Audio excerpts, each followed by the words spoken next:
How's it going, YouTube? Another Wednesday night. Another little quick message. Um, Hope people are liking them. Tonight's message is heart ready to receive grace. We're going to read from a couple verses here, but we're going to start in James 4 and read verse 6 to start with. It says, "But he gave more grace, therefore, he says, God resists the proud, but he gives grace to the humble." You know, um, in our pride, we kind of say, man, our sin isn't wrong. There's nothing wrong with what I'm doing. I'm good enough.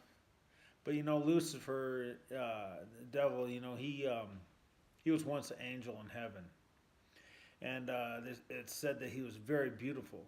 Well, in his pride, he decided he should be greater than God or as equal as God and should be exalted in that same sense, And it was the pride of sin that caused his fall, and it still causes his fall, right? Because he has never, it's kept him from admitting what he knows to be true, you know. Um, in the same way, if we're proud, how do we receive grace? If we don't, you know, humble ourselves to realize that we need grace, how do we receive it? It's really hard to do. Um, in our pride, we tell ourselves we're righteous. We say, hey, there's this lie that the devil tells. He says, well, if God's so loving and and you do good, you know, he ain't gonna actually judge you and send you to hell. If he was really loving God, he wouldn't do that. But you see, that's a lie. It's a lie that touches on our pride, or want to be the one that saves ourselves. That we don't need someone to save us, and in doing so, we're basically saying that Jesus had no reason to die for me. He died for somebody else, but not me because I got it covered. You know. So you see how I'm saying? How do you receive grace? How do you realize that you need grace if you have pride in your life and you can't look past it? Okay. So here's what the Bible says to do about it. And we're going to continue reading James 4:7-10. It says, "Therefore, submit to God, resist the devil, and he will flee from you." That lie he's telling you. Tell him no, that ain't so. That ain't so. No. It says, resist the devil and he will flee from you. He's not going to waste his time on somebody that he can't get through to. You know, he can't be everywhere. He's not God. Has he not realized that? I don't know. But it's his pride, I guarantee you, that's keeping him from it. It says, draw near to God and he will draw near to you. So, what does God want for your life? What is God telling you, where you're hurting yourself or hurting others? Where your sin is. Draw near to him so he can draw near to you. Cleanse your hands, you sinners. Purify your hearts, you double-minded. Lament and mourn and weep. Let your laughter be turned to mourning and your joy to gloom. It's not saying get down on yourself and look at yourself like you're the worst human being and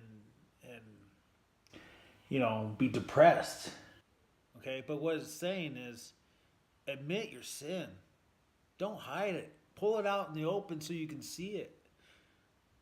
So you can deal with it, Don't try to say, oh, look, it says, purify your hearts, you double-minded. Instead of sitting there saying, okay, well, I'm good, go through your heart and search and say, you know what? Where would God want me to be in this? Where should I be in this? Where does God say I should be in this? And then, it says, humble yourselves in the sight of the Lord and he will lift you up. Basically, everything that he's listing here is saying how to humble yourself. Jesus gave us an example, and it's in Philippians 2:8. And being found in the appearance as a man, he humbled himself and became obedient to the point of death, even the death of the cross. And what that's basically saying is that, you know, Jesus had a right. He is God. He had a right to say, you know, I'm being a man is beneath me. But he didn't. He humbled himself. And he said, I'm going to become a man. And then it says, even unto death. He didn't have to die. He didn't do nothing wrong. But he said, I'm going to die. Because I'm going to humble myself to the will of God, my Father. And even the death of the cross. I know you say, well, is that just saying the same thing twice? You see, the death on the cross was very humiliating. It was very, they mocked you and they made fun of you and they did stuff that was embarrassing on purpose that people won't want to do what they were doing that caused them to be put on the cross. It was very painful and, many people probably wanted to die long before it was their time, He didn't have to endure that kind of death, let alone. But he did because he humbled himself.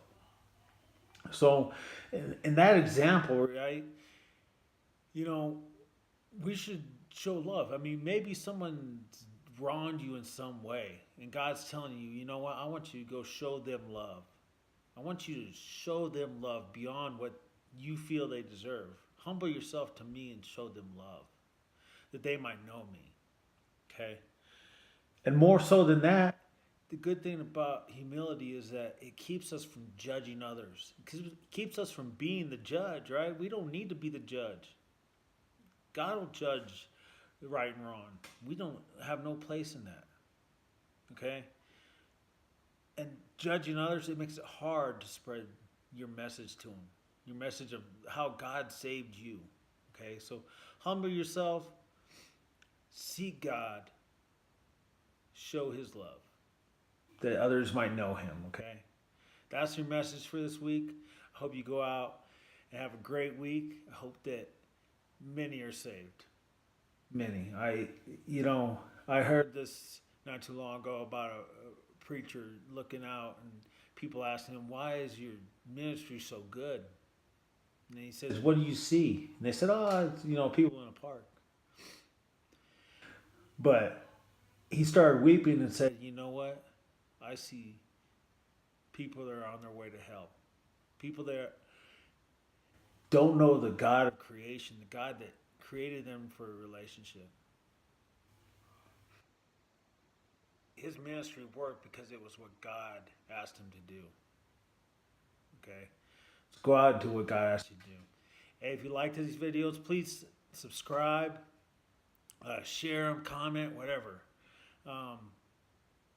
Thanks again. I'll see you next week.